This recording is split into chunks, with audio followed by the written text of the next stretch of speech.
Bom dia, meu nome é Leonardo Lopes e você está no Filosofia e Fé Cristã. Hoje vamos continuar aqui a microsérie que fala acerca de Agostinho de Hipona, a obra De Magistro. Lembrando ainda que no canal nós temos uma série sobre cinema, temos também uma série que iniciamos há pouco, para a glória de Deus, que é uma série sobre o filósofo neocalvinista Hermann Doivert, áudios diversos, que tratam sobre, por exemplo, a patrística, entre outros assuntos. No canal nós temos 3 áudios atualmente que são os mais acessados, me parece que são os que trazem o maior interesse dos irmãos, um é sobre metafísica, e a fé cristã, obviamente, é sempre a relação, a proposta do canal é sempre fazer uma relação com a fé cristã. O outro é sobre a linguagem religiosa e sua consequente relação com a fé cristã.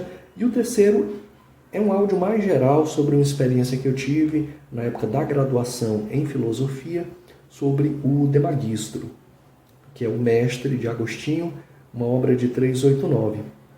Atualmente estamos fazendo essa série sobre o De Magistro, lendo a obra, que hoje leremos assim então mais um capítulo, que é a obra que eu trato hoje no meu mestrado em filosofia. Estou tentando concluir então. Mas sem mais delongas, para o áudio não ficar muito longo, vamos passar logo à leitura. Lê-se o texto, vamos ler o texto fazendo comentários, eu faço uma pausa e explico o que é um comentário. O texto se baseia em um diálogo entre Agostinho e Adeodato. Eu não vou propriamente ler os nomes, porque senão eu passo o tempo todo lendo Agostinho, Adeodato, Agostinho, Adeodato. Eu vou simplesmente lendo, mas dando uma certa entoação para mostrar a diferença. De uma forma geral, o Agostinho ele pergunta, o Adeodato responde, embora às vezes possa se inverter. O parágrafo de hoje é o 9, ele está propriamente no capítulo 4, e quem começa é o Agostinho. Eu vou iniciar então a leitura com seus comentários. Diz assim o Agostinho: concordo e aprovo, mas sabes que tudo que com algum significado se profere pela articulação da voz se chama palavra? Sei. Portanto, também o termo nome é palavra, pois vemos que é pronunciado pela articulação da voz com algum significado, e quando dizemos que um homem eloquente utiliza palavras apropriadas, certamente também emprega nomes. E quando o escravo, na comédia de Terêncio, disse ao seu idoso senhor: peço-te boas palavras, disseram também muitos nomes. Estou de acordo. Concorda, portanto, Adeodato, que com estas 2 sílabas que proferimos quando dizemos verbo, palavras, significa-se também nome, e que por isso a palavra é sinal do nome. Vamos fazer aqui primeiro comentário, uma parada e comentário. Para o Agostinho, a palavra latina que designa palavra é verbum.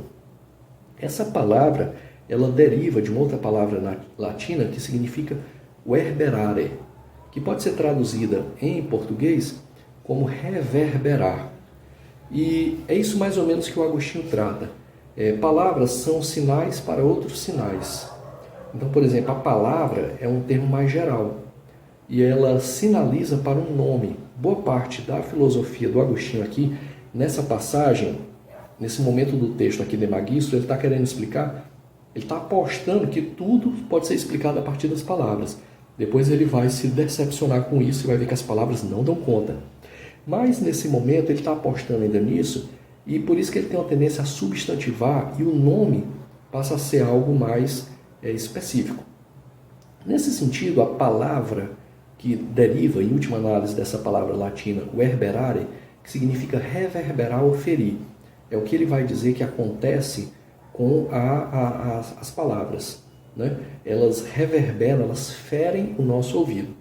Por exemplo, quando eu digo a palavra maçã, esse som, esse ruído, esse barulho, maçã, ele fere o teu ouvido.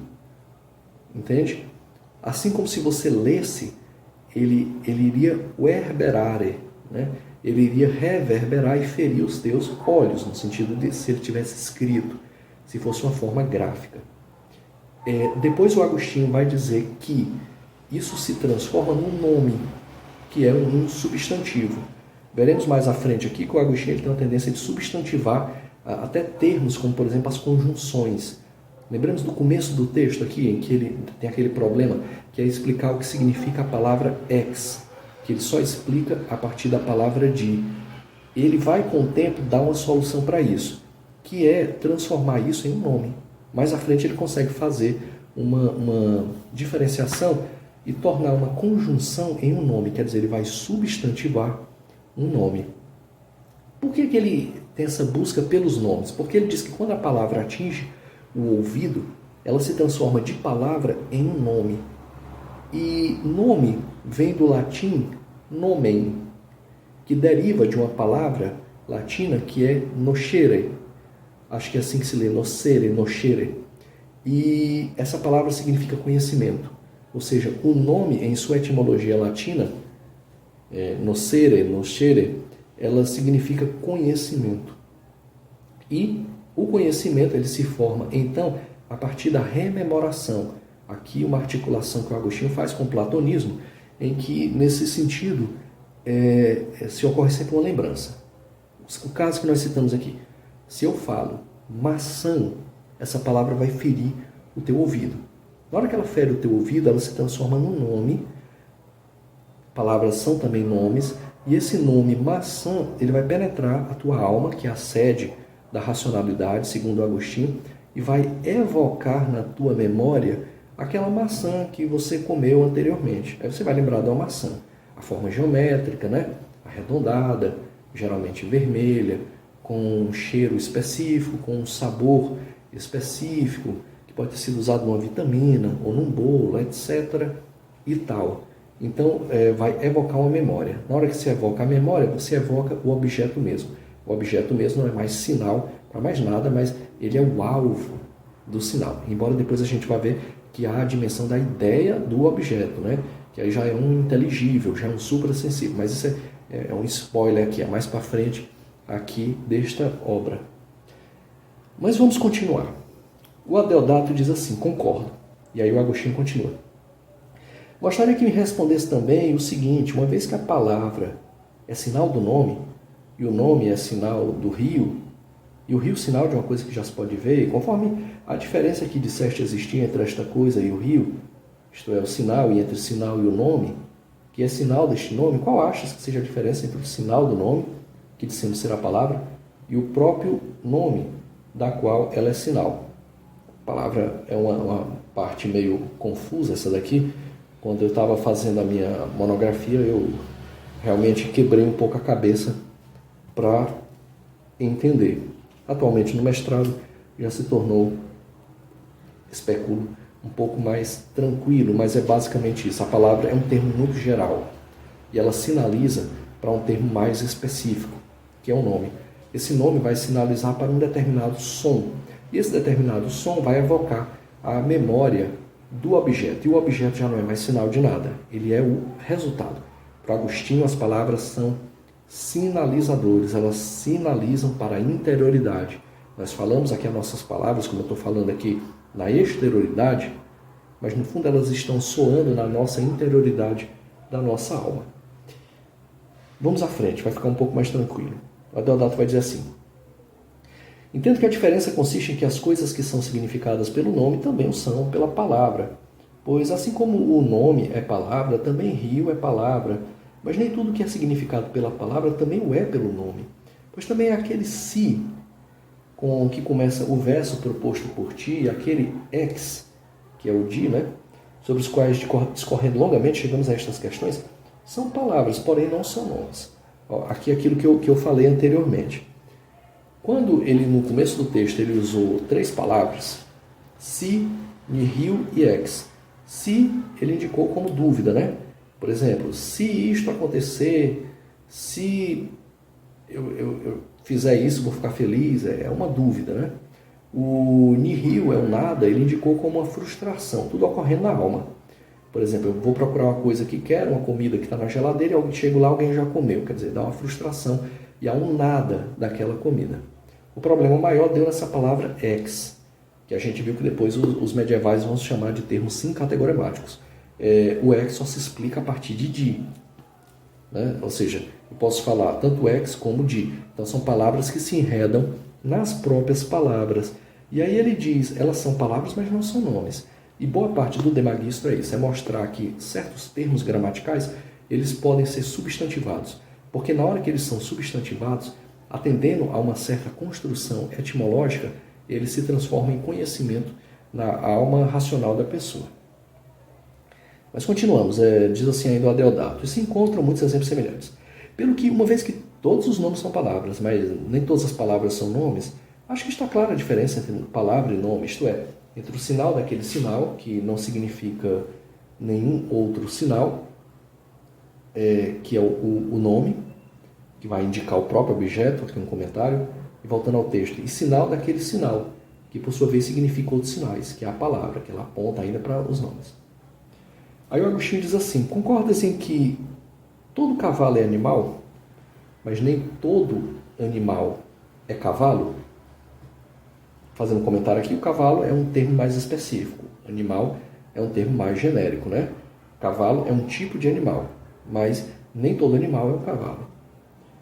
Quem duvidará disso? Pois bem, entre nome e palavra existe a mesma diferença que há entre cavalo e animal. A não ser que decidas não concordar pelo fato de mencionar o verbum de outra maneira, isto é, com o significado de verbo, pelo qual se significa o que se conjuga pela flexão dos tempos, como escrevo, escrevi, leio, li, que evidentemente não são nomes. Essa parte não vem muito ao caso, não. E o Deodato diz assim, mencionas precisamente o que me causava dúvida. E aí o Agostinho diz, não se preocupe com isso, pois em geral dizemos sinais, todas as coisas que significam algo. Essa aqui é a definição clássica de sinal para o Agostinho. Sinal, o signo linguístico, ele é algo que significa algo. Entre as quais se encontram também os verbos. O verbo também é um sinal na medida, e como é um sinal por excelência, né? Ele significa algo, uma ação. Igualmente dizemos sinais às insígnias militares, que se denominam sinais em sentido próprio, mesmo não contendo palavras. Aqui ele retomando que existem outros sinais que não são só linguísticos, né? Por exemplo, as insígnias militares, elas são sinais. Cada insígnia tem uma determinada, até onde eu sei, tem uma determinada continência, né? Então, quer dizer, cada insígnia militar, ela demanda uma certa atitude de outro militar, né? Uma certa atitude de reverência. Indo adiante, contudo, se eu te dissesse, assim como todo cavalo é animal, mas nem todo animal é cavalo, assim também toda palavra é sinal, mas nem todo sinal é palavra. Isso aqui está claro, né? A insígnia militar não é uma palavra, mas ela é sinal. Então ele diz, creio que não terias nenhum motivo para duvidar. Aí o Adeodato termina, já entendo e concordo plenamente que entre palavra em seu sentido geral e nome há a mesma diferença que entre animal e cavalo. E de uma forma geral, fazendo um comentário, é isso, certo? A palavra ela é um termo geral que soa na exterioridade e que serve para iniciar o processo. O nome, em que geralmente é um substantivo, ele é um termo mais específico. E aí sim ele gera conhecimento porque ele nos faz lembrar de um objeto. Por exemplo, o nome maçã, ele nos faz lembrar de uma maçã. E aí ao lembrar da maçã, não porque estamos lendo a palavra, porque eu posso dar qualquer outra palavra aqui. Por exemplo, eu posso dar uma palavra aqui, vamos inventar aqui uma palavra aqui vamos lá. Por exemplo, trotrolobol. Bom, o que é um trotrolobol? Eu sei lá. Eu misturei alguns sons aqui e surgiu esse som aqui. Mas ele fere o ouvido, mas ele não se transforma em conhecimento. Eu não sei o que está referenciando. Trotrolobol. Não sei que objeto está referenciando. Justamente porque não há a memória de um objeto. Teria que se ter havido, em sentido sociocomunicativo, uma convenção, onde nós diríamos, olha, trotrolobol significa isso aqui. E aí quando uma pessoa me explicasse isso, e quando eu visse esse objeto, aí a pessoa ia dizer, olha, eis um trotrolobol. Aí eu ia me lembrar do que era isso, e ia dizer, é um trotrolobol vermelho, amarelo, tal, ou que está quebrado, enfim, entende? Se atribuiria propriedades em torno disso. Isso é conhecimento.